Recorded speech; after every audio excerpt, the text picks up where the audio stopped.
আমি বিশেষ করে আমাদের দায়িত্বশীল আমাদের কেন্দ্রীয় পর্যায়ে বা অন্য কোনো পর্যায়ে যদি তাদের বক্তব্যের মাধ্যমে আমার বক্তব্যের মাধ্যমে যদি কেউ কোনো কষ্ট পেয়ে থাকেন, আসলে ব্যাপারটা হলো আপনারা ইসলামী আন্দোলন সম্পর্কে জানেন এবং আমরা তো নতুন এখানে উঠে আইসা জুইরে বসি নেই।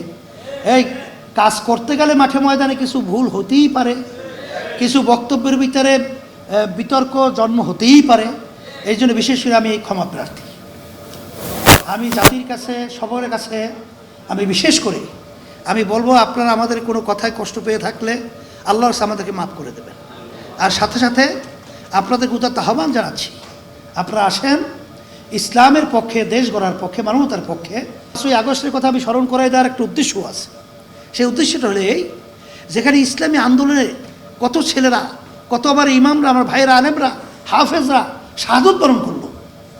আর সেই ফসল আজকে ঘরে ওঠার পরে যারা এই সুযোগে আমাদের মাথায় নুন রেখে বড়ই খাবে, তাদের ব্যাপারে আমাদের সতর্ক থাকতে হবে।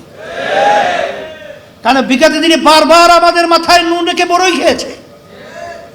ইসলামের নামের গাছটা কখনোই মজবুত হয় নাই। এদের ব্যক্তি স্বার্থের জন্য, এমপির লোভে, মন্ত্রিত্বের লোভে, সম্পদের লোভে এখন ইসলামী আন্দোলন বাংলাদেশ ছোট নয়, বোকা নয়, সজাগ রয়েছি। আনুন মাথায় রেখে বড় খেতে দেব নাই। টাইলক্স, যার অ্যান্টিব্যাকটেরিয়াল এজেন্ট টয়লেটের কোনায় কোনায় পৌঁছে 99% জীবাণু ধ্বংস করে। টাইলক্স টয়লেট ক্লিনার, ক্লিন মানে টাইলক্স। তবে আমরা কিন্তু আলহামদুলিল্লাহ সব বিশেষ করে ইসলামী দলের সাথে যোগাযোগ রক্ষা করে চলছি। তাদের সাথে বৈঠক আমাদের ধারাবাহিক চলছে এবং আলহামদুলিল্লাহ সিগন্যালও ভালো। তোমরা দোয়া করতে থাকো, আল্লাহ যদি কবুল করে সুন্দর একটা পরিবেশ তৈরি হবে ইনশাআল্লাহ, এই আশাবাদও ব্যক্ত করছি। আর সাথে সাথে বিগত দিনে বারবার আমাদের মাথায় নুন রেখে বড়ই খেয়েছে।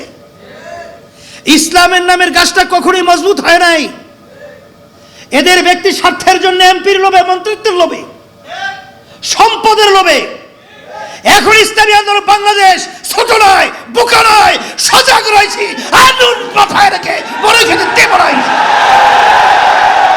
তবে আমরা কিন্তু আলহামদুলিল্লাহ সব বিশেষ করে ইসলামী দলের সাথে যোগাযোগ রক্ষা করে চলছি।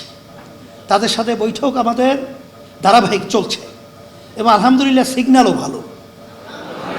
তোমরা দোয়া করতে থাকো, আল্লাহ যদি কবুল করে সুন্দর একটা পরিবেশ তৈরি হবে ইনশাআল্লাহ, এই আশাবাদও ব্যক্ত করছি।